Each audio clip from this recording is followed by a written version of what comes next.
Hi, I'm Julia Suppa, and welcome to In the Know. I'm super excited about this next episode. We are talking about chocolate, and it's not just about eating chocolate, although we are going to eat some chocolate, but actually why chocolate is, wait for it, actually good for us. Our guest expert today is local chocolatier Patrick Hay from Everything Chocolate. Welcome to In the Know, Patrick. Thank you, Julia. Nice I want to remind everyone at home that our phone lines are open, so you can give us a call if you have any questions about chocolate. Now that can be eating chocolate, the types of chocolates. If you're diabetic, we're going to talk about candy, different types of chocolates and different types of beans. So a lot of content and a lot of chocolate to cover. And we have a lot of chocolate. Excellent. Okay. Well, we're going to start out. Tell us a little bit about yourself to start. My background, I'm a chef by trade, so I have been in the food business for about 35 years. Chocolate became a passion probably about 25 years ago. We were traveling through Venezuela. It was the first time I had something over 70%, and I was just like overwhelmed. It's like I had not had that experience before.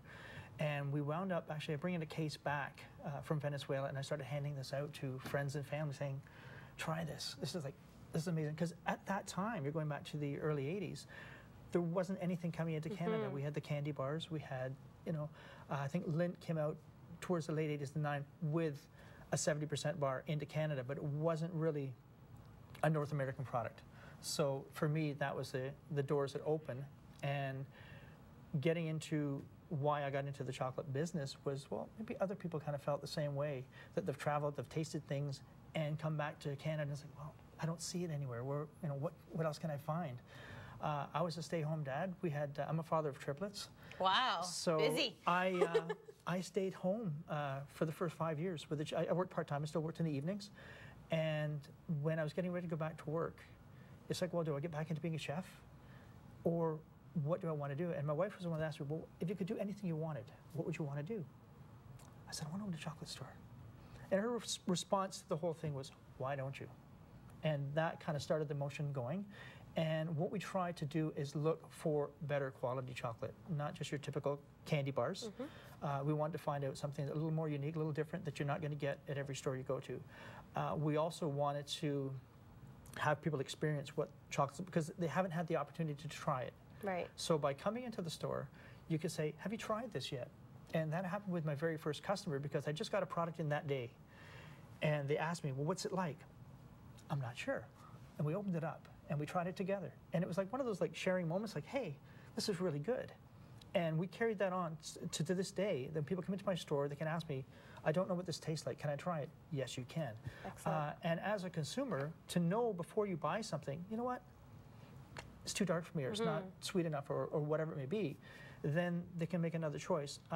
If they happen to purchase something and they take it home and they don't like it, bring it back. Okay, and we're gonna talk more about the store later on in the show, but we were talking about just that, trying different chocolates and learning, because chocolate is much like fine wine or fine cheese, right? Very It's much so. your palate, and everyone's palate is different. Very much. We perceive things differently. A lot of, if you think about food companies, they spend a lot of money on like a burger. Where do we put the ketchup?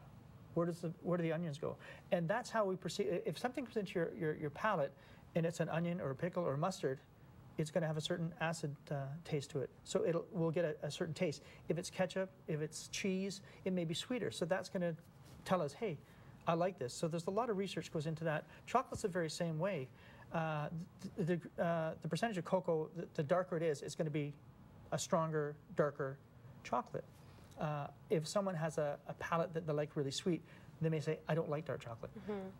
What you need to do is go through and try different degrees of cocoa to find out the one that you may suit your palate. Okay, and the production of chocolate, obviously the way chocolate is broken down has the effect on the taste of it, but tell us a little bit about the production of chocolate. Now, going back to chocolate, it's been around since 1200 BC as the first discovery of anything.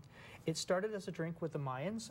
It was a spicy, healthy beverage that a lot of people don't realize. It didn't come into bar form until probably more towards the mid-1800s. So as we get to understanding where the bars come from, there's stages it goes through. A lot of people maybe haven't seen what a cocoa pod is. This here is a cocoa pod. When it's ripe on the tree, It's actually very much like a mango. It's red and orange and yellow, very, very colorful. What we get from that, once they open that up, they cut it with a machete, it's a fleshy pulp. And that's where you'll find the seeds. And it's the seeds that we actually turn into chocolate. That goes through a stage of development. Once it comes out of the seeds come out of the pod, they are fermented for about 7 days under banana leaves in the sun. And there's a natural enzyme in the flesh of that seed that causes it to ferment, and it starts to change color. That's when you start to notice the characteristic tones and the aromas of the chocolate coming through. In its original state, you won't notice it. After the 7 days, the beans are then roasted, and that's when you're sort of going to see it more as to what we find the beans today. As we refine that further, okay, they break up the nibs, or the cocoa beans, into what they call cocoa nibs. The husks have been removed. There's an outer skin on the outside of the cocoa bean. It's a little bit bitter. There we go. And if you eat that raw like that, you might find just a little bitter taste in the chocolate. There's no sugar at all at this point, as we know it as a bar this way. Now, from that point, once it's been harvested, fermented, roasted, it goes through what they call a conching stage, which was developed by Rudolf Lind. We know Lind chocolate, so we can thank him for the conching. And what that does is a series of rollers that the chocolate goes through, and the longer the chocolate's conched for, or goes through these rollers, the smoother the chocolate becomes. If you go back about 100, 200 years ago, you had chocolate that was very gritty. It's almost like sand.